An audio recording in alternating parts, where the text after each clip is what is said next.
K-8 parents, we ask that you do not arrive before 8:15 because the staff will be parking on the west side of the church and they will not be able to park if cars are blocking the parking spots.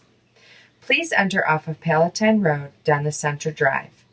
When you get to the end of the center median, turn right at the first row of parking lanes.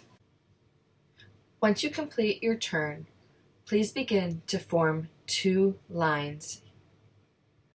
When you reach the intersection where cars pass to Thornbark, please stop until the cars waiting in queue begin to move. The Inverness Police have asked that all cars exit onto Thornbark. If you do not stop and let cars pass, we have the potential to gridlock.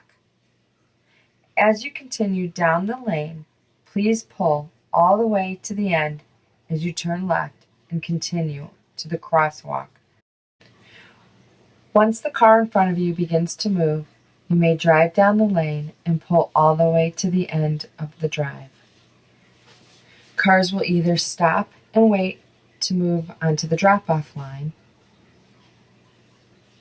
or they will queue right here. As you turn left into the drop-off line, we ask that you pull all the way forward to the end of the crosswalk or until the car in front of you stops. When your car is stopped, students should exit the car on the passenger side. Please make sure students are ready to exit the car with their belongings when your car stops. If they are not ready, please exit the line and re-enter it, or drive to the east side of the building, park, and walk your child to the school office.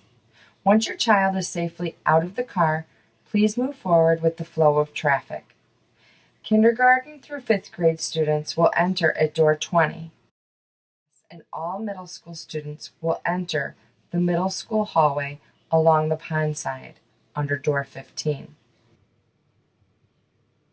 We ask that you please stay in one line and do not exit from that line.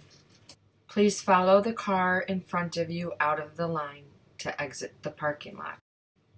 Families who also have kindergarten through 8th grade and preschool students may drop off all at once in the K through 8 line starting at 8:30. Thank you very much, and please contact the office with any questions.